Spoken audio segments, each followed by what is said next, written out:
Welcome to Career Tools. Today's show, Developing Internal Relationships, the When and How, Part 2. Here we go.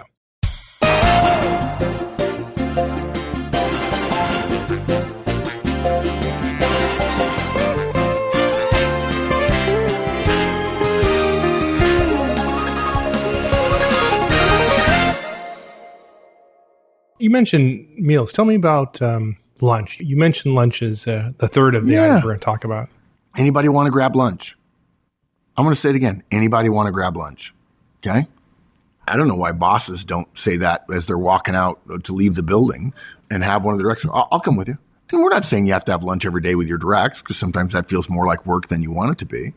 But, I'll steal from Keith Ferrazzi here. Never Eat Alone. Never Eat Alone. Great, great, great book. One of the ones we recommend on the website. Okay. But let me push back here a little bit, though, because a lot of folks tell me, and I can kind of understand it, they don't eat lunch a lot, right? They're at their desk working. They don't have time to eat lunch. And, going out to lunch seems like, frankly, a waste of time. Okay. Are you buying it? Am I buying lunch? Yeah, sure. I'll buy lunch. You're buying my story. No. Yeah. Oh, yeah. I'm too busy to eat lunch. Yeah. Let me spill mustard on my keyboard.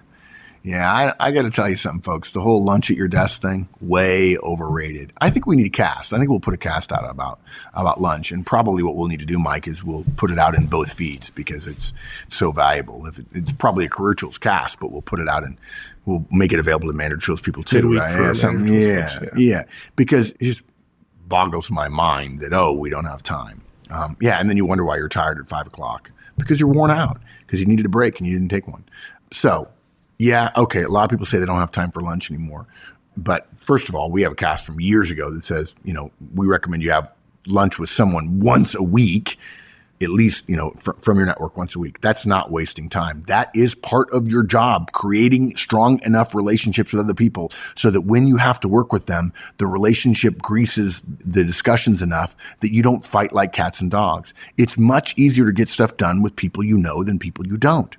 You have to invest some time, and you might say, well, I don't have time. Okay, well, how are you going to have enough time to do it over again if you don't have enough time to do it right the first time? Okay, and if you don't start investing now, you're going to have this same problem forever, and you're going to wonder why you didn't become an executive when you thought you had the ability or the intellect or the drive, and it's because you don't have a network strong enough to support you once you get there, and the other executives in the organization will know it. You will not be more productive sitting at your desk cranking through emails than you will overall, in terms of investment and ROI long term. You won't be more effective by eating lunch at your desk by yourself than you would be if you took some time and had lunch with somebody else outside of the office. And folks, this is what sales people and marketing people know that IT managers don't. And when IT managers complain to me that people in their company who are sales and marketing get promoted, I'd say, well, there are a couple of reasons for that. One is people who are closer to the customer tend to do better. But the other thing is they have stronger relationships and they make time to know people. And when some executive is asked about Joe Smith over in sales, says, I know Joe, he's a great guy. I don't know this other guy here. I don't know him. I just don't know him. And there are only 5 promotion slots and there's 25 guys. I'm not going to say yes to a guy I don't know. Unless your boss is touting you, and that's what bosses should do, but they often don't.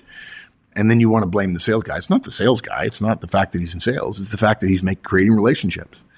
Having relationships is all about ROI. It makes you more productive in the long term. Think about any problem, right? There are 2 approaches. Jack sees the problem and spends time reading up on the problem and potential solutions. Jill sees a potential problem and calls Bill, who she had lunch with last week.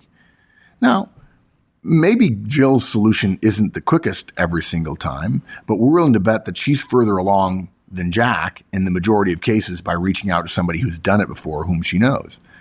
Investing time in your relationships is going to be repaid in time saved. And you ought to be eating lunch every day outside of the office, often anyway. So lunch is a chance to combine those 2 things. All right. Our fourth area or opportunity for building relationships, regular email updates. Yeah, come on. This is so easy. I've been doing this for years where I talk to people about building their network and about becoming, the middle part of their career where, if they've totally failed in the beginning. And I show them a page, and it's funny. It's a page from the the Saturday after 9/11, as it turned out. And I happened to be traveling. I flew the first day you could fly after 9/11. And I showed them the travel I did that day and Outlook, the number of tasks that started with stay in touch with, right? We've recommended before several times, you have a list of people and you keep in touch with them. It's Control-Shift-K and Control-G in Outlook opens a task and then creates a recurrence. And look, you could do 15 of them or 10 of them in about 15 minutes. You open it up in the morning. Let's say there's 10 people to keep in touch with. If you have 200 work days in a year, I'm just making that up as a rough number. If you have 200 work days and you have 10 people to stay in touch with, that's 2,000 people to stay in touch with. Now, okay, and then let's divide that by 4 because we're going to assume you're going to stay in touch with everybody once a quarter. Still, that's 500 people in your network that you're staying in touch with, which is pretty darn good. And you're only probably going to have to send emails to 300 of them because 200 of them are people you're going to interact with in some fashion. Or maybe you'll have to send emails to 400. And if you really want to talk about it, that means it's like just a couple a day. But the point is, you just open up in your task management system, whatever that might be. You have a recurring task and you send an email. And staying in touch with, yes, there are things that say you should send articles and you should send notes and mention their kids' names and so on, but you don't have to do that. What you simply have to do is avoid doing what so many people do, which is, the Christmas family newsletter thing where everybody's on a blind copy thing. I get frustrated by those. I think that's just the wrong way to do things. And it's a note like this. You take the first person on your list and you write them an email. And it's 2 paragraphs. It's, hey, Bill, just thinking about you, wondering how you're doing. I'm sure it's busy there, getting the kids back to school and everything. Let's say you were writing in September in the U.S. Yeah, and let's assume they have kids. Okay, yes. Kids. Yeah, that'd be good, right? And you say, I'm working on a new project to upgrade the servers over in Building B. I've got a great new kid on my team, Justin Smith. Sharp as everything and going to go far. I'm sure he's keeping me on my toes. Regards, Jill. That's it. It's just that. Now, it took like 2 minutes to write that, maybe? Well, maybe. It doesn't take me that long because I've written 1,000 of them. I just recently started writing notes for people who come to conferences. And somebody, I mentioned it, that I'd send them a thank you note. And they were like, you're going to send everybody a thank you note? I said, yeah. They said, well, how can you possibly send 50 people an individual thank you note? I said, well, there are a couple of things. If you write everybody the exact same note, surely 2 people are going to compare them. So you can't do that. But you only need to write what amounts to 5 or 6 notes. And as long as you type each one individually, and as long as you don't do any cutting and pasting, you might think that people are going to say, what a lame thing to do. But the vast majority, 90% of the people who get that note are going to be, wow, this person stays in touch. We have lots of listeners, lots of members. I ask them to stay in touch. They don't. They just don't. The guy who does it best is Tom Hausman, who's just a class guy all the way around. And Paul Schweer as well.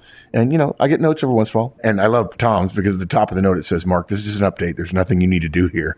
Yeah, that's always nice. Thanks, Tom. Yeah. Thanks, Tom. But it doesn't take that long. You're right. It doesn't take that long to write. You send it. And you could, if you wanted to, copy and paste it into the next mail. Frankly, I don't do that because I find if I do that, then I come back to the note a minute later when I get interrupted. And then I say, oh, look, the note's done. And I don't want it to be copy and pasted. It takes 30 seconds or a minute and a half to write it. And then for some of you, you're going to say, well, I don't have that kind of time. Okay, well, then we don't have any solutions for you that'll work. Maybe feedback because that takes 5 seconds. But I even get people who push back on feedback. It just doesn't take that long. A lot of people push back, say, that's too short. There's, 2 paragraphs. That's not enough. I need to add more. And then they also push back and say, I don't have time, right? Well, part of the reason you don't have time is because you're making it too much. You're working too hard. You don't have to. You don't have to work that hard. Well, no, I think some people say they don't have time because they're too busy. And they're busy because they're working on urgent things. And part of the reason things are urgent is because they don't have friends who will help them out. Right. Yeah, right? True. Yeah. Yeah. Look, Control-Shift-K, Control-G, not hard, very straightforward. If Outlook is your operating system, as it was for me for years, not hard at all. And you'll feel connected to people and you'll get notes back. And I promise you, at least one of you a month will want to send a note to us and say, wow, that worked. I kept a relationship from going cold. It was a little bit warm. And then when I needed some help, when I needed somebody to look at a resume, they did. Rather than that panicky feeling of, oh my gosh, I've let my resume die. I am the grasshopper and not the ant. Right. Now, look, you already said it. I just want to reiterate. This is not the same thing as sending out an email blast, 300 people and CC, blind copying everybody, sending it to one person, yourself generally, and blind copying everybody else. That's the Christmas I don't understand email, and it doesn't work that well. I don't get it. I think you're literally saying, I don't care about you. I think that's what you're doing. I do. I really think there is a healthy groundswell, 50, 60, 70%, who, when they see themselves be seasoned. By the way, if you've got to let everybody know, you've got to find a nice tone of friendliness, but also some detail, and people feel obligated. You wouldn't send one that was 2 sentences long, but then when you're writing 10 paragraphs, suddenly that takes you a couple of hours. And now everybody gets the same thing every quarter, let's say. But that's not staying in touch. And I don't know, maybe it's just me. I could be wrong. And folks, if you think I'm wrong, send us mail. But frankly, I think the vast majority of people see that as a blind CC, a standard email blast to a bunch of people, and they delete it. Right.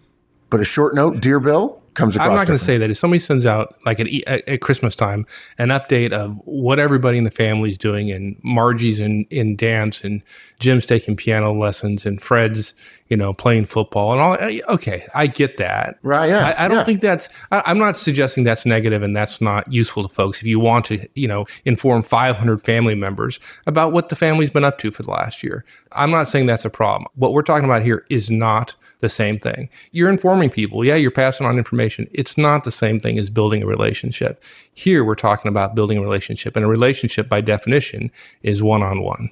Right? Yep. So that's a good way to put it. You're right. Good point. And I will read Christmas notes, but I won't read an email that comes to me quarterly from somebody in HTML that is that I know is spam to 500 or 1,000 people, and clearly it's not written to me. Exactly. If I believe the note is written to me, I will read it. Yeah, the note that goes, and you see it all the time, right? One of those kind of spam-like emails. How are the kids? Well, I don't have any kids. Thank you very much. Okay, let's go on to our next opportunity, and this is a great one: cross-organizational projects. Oh, wow, that's amazing. Yeah, they're a perfect place to meet new people. I don't get this feeling that managers say, I don't have enough time. And, seems like other people are getting the opportunities. And then you're like, well, you were suggested, and you're always finding reasons to say no. And then you wonder why you don't have the relationships and the network across the organization that you need to get things done.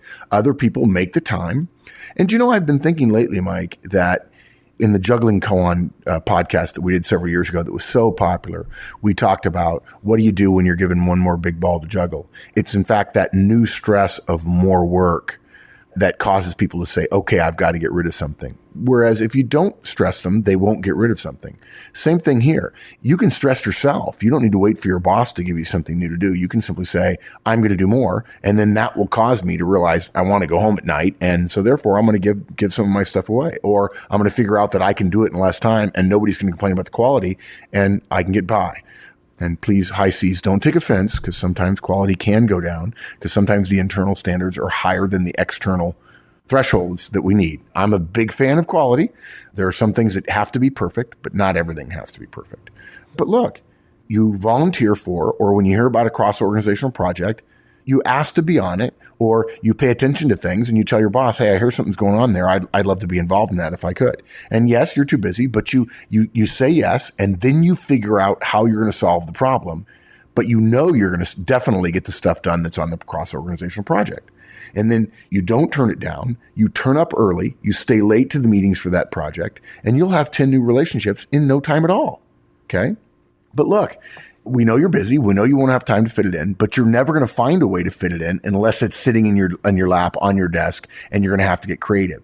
It does seem logical to say to your boss, I don't know how I could put another 3 hours of work in my week. I'll pass on this one. I'll work on getting more efficient. I'll have more time next time. It just doesn't work that way. The executives that we work with, the managers we work with, it doesn't work with. It doesn't work for Mike and I.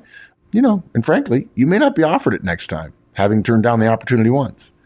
And as I said before, until your system is stressed, you're not really forced to find the creative solutions to getting more done in less time. And if you're a manager, getting more done in less time includes delegating.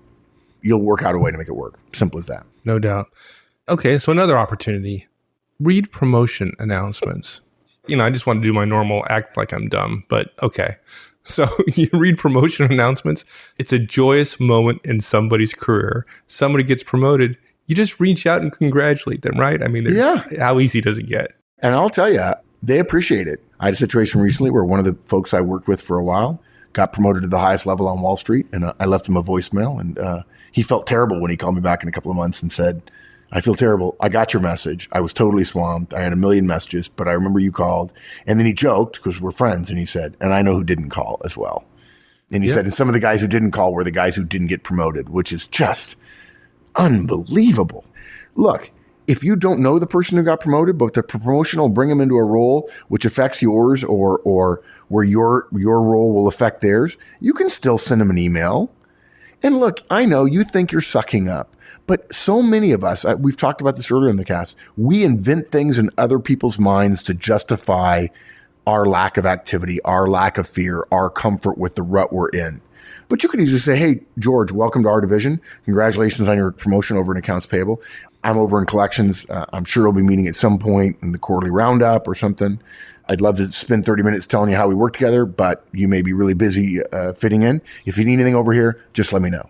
Now, look, they're going to remember that you reached out and you were nice. And you might think, well, gee, I suppose it's possible they're going to want me to do something. Well, okay. Yeah. And if you do something when they're new and you help them out, they're going to know that's a big favor and they owe you one. And yes, as somebody told me recently in Chicago, well, Mark, I'm wary of giving favors, because I've given favors sometimes. I don't get them back.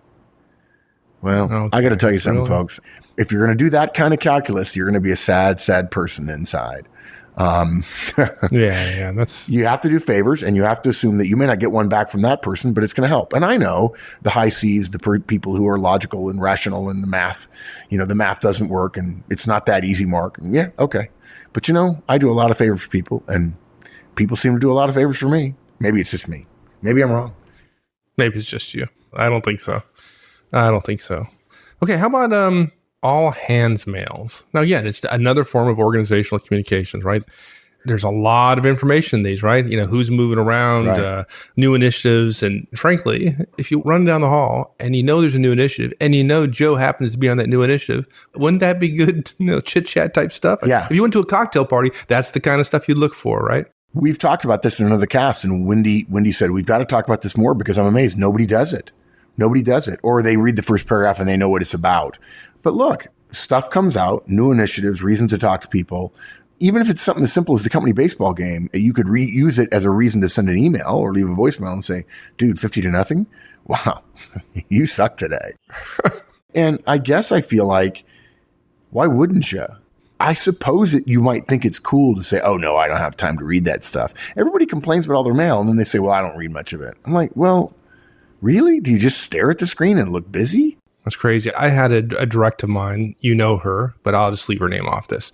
Okay. And she worked for me. We got her promoted. So now she's a peer of mine and we're reporting to the same boss, right? And our mutual boss happens to like baseball. Now, she's not a big baseball fan.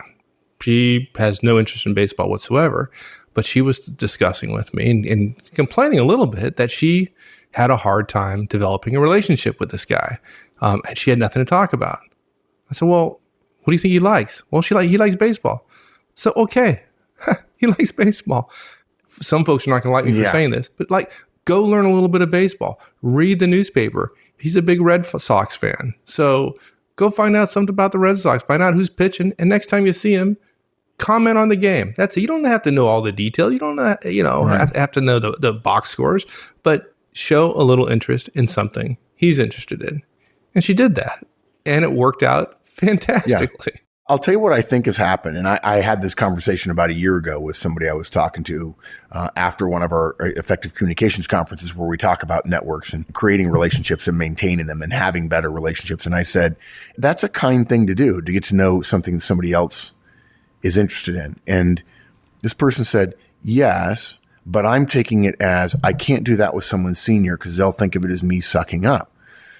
And again, I go back to my earlier statement, which I know beating a dead horse here, but is we're making up things, opinions or responses in other people's minds that justify our own tendency to not engage in more effective behavior. We're in a rut and we can convince ourselves not to do it. But it's funny. when somebody learns something a little bit more about what you were doing, or they stop by your desk and say, hey, I know you're a big Pats fan. Sorry to hear about the Bills beating them like for the first time in 15 years or something. Awful. If that person doesn't know anything about football and they connected football and you and they say something, I got to tell you, 99% of the people I know don't think of that as a role-playing game. It's not about the role power that they have or you have or something. It is just kindness. And I think we're trying too hard to say that somebody else with more power than us suddenly has achieved a level where they can get away with arrogance. And when I ask regular managers that, what if one of your directs came up to you and made a comment about something, even though you knew it wasn't their thing, but they had noticed it over the weekend and knew that you were connected to it and made a comment, good or bad, whatever. Hey, congratulations on Army's win, or Commander-in-Chief's trophy, or whatever. And they're all like, oh, that'd be really nice. I wouldn't think somebody was sucking up. Now, there are people who do suck up. They do it almost salaciously in a way that's creepy, but I don't meet those people that often. Yeah, we're not suggesting you do that. Yeah, but people don't do that. It's rare, and those people aren't listening to us anyway. So yeah. Yeah, there's some creepy people in the world, no doubt. Okay, so number 8, the intranet, right? I mean, this is an easy one, right? If you want to know, like, who's made the biggest sale in the last 6 months, it's on the internet. It's on the intranet. Go look at it, right? That person might be somebody you'd be interested in knowing, and so you reach out and congratulate them. It's just that simple. Or if you're in a facility with 250 people and somebody talks about something in engineering, look at the picture in the article on the intranet, and you see that it's Bill Jackson over in engineering that has been there 25 years, just came up with a big cost saving idea, and all you have to do is when you go over in engineering, spend an extra 5 seconds, look for where Jackson's desk is. And if he's there at the desk and it's the guy in the picture, just say, hey, just saw your picture. Congratulations. That was great. That's it. And he'll remember you. Believe me, he'll remember you in a kind way, right? He'll be happy that you said something. Folks, we just listed 8 ideas. There are 50 of them, 100 of them, right? And they're all simple. And 60% of the people who are listening right now have shot them all down. Oh, I've got a good reason not to do that. And you know what? Well, that's okay, folks. Really, it's okay. Shoot them all down if you want. But don't come crying to us. When the winter comes, when you don't have a network built and you need a job and things have gone bad, we'll feel bad for you. And we'll ask you about your network and you'll say, it's not that good. Well, it's this is an inch. It's just by the inch, it's a cinch. It's a small thing. It's little bits and pieces. That's how you do. How do you eat an elephant? One bite at a time. That's how you do it. And even for somebody like me who's a DC, I got no people part of me at all, right? If there was a 0 in disk, I'd have 0 on that stuff. Yeah. The fact of the matter is, this can be fun. It was fun for me when I got my head around this. It was a lot of fun. So just challenge yourself, make a game out of it, if nothing else. Yeah, I remember years ago when we used to present together. I'd say, okay, now for the next 45 minutes, we're done preparing. We have to meet the client as they come in. And you didn't want to do it. You did not want to do it. Yeah. I said, okay. And then you said, okay, I'll do it. And you said, God, you make it look easy. I said, well, I've been doing it. Even whether I like it or not, I've been doing it a long time. I ought to be able to do it. And then a couple of times later, you said, no, this is fine. It's no problem. Well, yeah. If I know that's my job, I'm going to do my job. I'm going to do I'm going to do what's right. Well, it's that whole thing. Sometimes you think yourself into acting, and sometimes you just act your way into a way of thinking, right? And pretty soon you find it's enjoyable, even if it's not what you naturally do. So, okay, enough of the sermon. A last point for this cast: calendar time for relationships. We're talking about relationships, and then we've turned it into something so process driven that we got to calendarize it, right? I mean, it's a little odd, but stuff that's important gets put on your calendar. That's right. That's exactly right. And actually, sometimes I don't have it on my calendar. I do look at my calendar each week and say, am I building new relationships? Do I see anything on my calendar? But a lot of time it's just tasks, right? That I have 15 minutes. If I have 15 minutes on my calendar to stay in touch with people, if I have email first thing in the morning, I've got 30 or 40 emails to get through first thing in the morning before I really get going at my desk. And usually they're operational stuff, but sometimes they're client requests and so on. And I go through those. And then before I get busy with anything else, before I start my first big task, I make sure I fit in 10 to 15 minutes for going through the tasks of staying in touch with people or making a phone call. And I can tell you, it takes longer now to get on my calendar for those people who are my friends. Years ago, I had friends who I had many more frequent lunches in San Antonio on my way in and out of the airport. But now I'm busy right up in the time I get in the car to go to the airport. And some of my friends in San Antonio say, "You're never in San Antonio anymore." I said, "No, I'm in San Antonio more often. I'm just backed up." But what I've discovered is, I have to schedule a little bit longer in the future, but I'm starting to have that time again with my friends in San Antonio. But look, careers are built on two things: results and relationships. Relationships are important enough for you to be putting time aside to start and develop and maintain them. And if you haven't learned how to start, develop, and maintain relationships, by the time you're an executive, you're going to be given too much to do, and learning both all the stuff you have to do new and creating all the relationships will crush you, and you'll be one of those junior executives who resigns to seek other opportunities. Unless there's someone in the room who you need to work with, use the 30 minutes between meetings to scan the internet, drop a quick email, leave a voicemail for somebody. You're not doing something productive by the time you've made a fresh cup of coffee and you've been to the bathroom, right? So take the time. I like first time in the morning, partially because if I send mails late in the day, people get them late in the day and they're not as willing to dash off a quick answer. And then my mail is cold to them the next morning. If you do relationship building stuff by 10 in the morning, you're going to get a response back. And the response is going to be friendly enough or energetic enough to suggest that, hey, I had to go over and talk to that guy, or that guy could do me some good. Or he could say, hey, I'm going up to Harvard to give a talk next month. And suddenly, oh, I know somebody who has connections at Harvard. If you calendar time to do this, it'll be in your face every time you try to add something to your calendar. I know you're busy in the next 3 weeks. I don't actually know that, but I know you believe you are. So look 4 weeks from now or 5 weeks from now. You've got gigantic swaths of time on your calendar, folks. So put some time there. Start putting 15 minutes on your calendar. Move it around a little bit. It's okay if it gets moved around a lot. It's not the number one priority. And if your boss wants to trumpet, he or she can trumpet. But every once in a while, somebody's going to look for your time on your calendar, and that 15 minutes is not going to be available because you're going to be doing what you're supposed to be doing. Now, you got to follow through. If it's on the calendar, don't just put it on your calendar and then blow through it and spend more time doing email. But if you've got time to stay in touch with people, if you make time to stay in touch with people, you'll find that maybe your relationships won't blossom overnight into 100, but they'll gradually begin increasing, which is good because if you try to create 100 relationships in a month, you're going to stink at all of them right away. But if you do relationships a little bit of time and gradually add a few more and a few more and a few more, you will have learned how to handle them better for those of you who aren't comfortable doing them.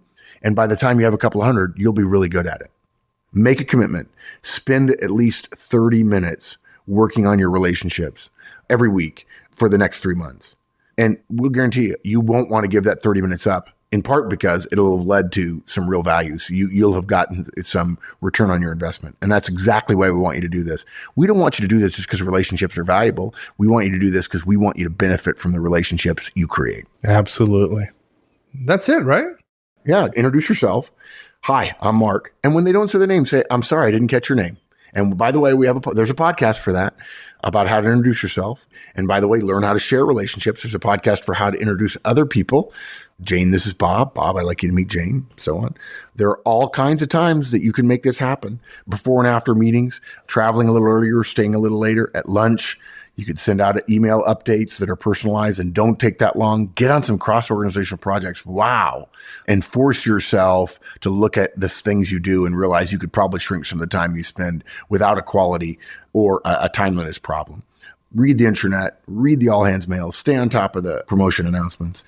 They seem mundane, but, that's how you build a house, brick by brick by brick, and put some time on your calendar, and it'll make a difference in the long run, which is what we want. Absolutely. All right, my friend. Thanks. Thanks, partner. All right, we'll see you later. Thanks, everyone. That's it. We'll see you next week. In the meantime, have a great one. So long.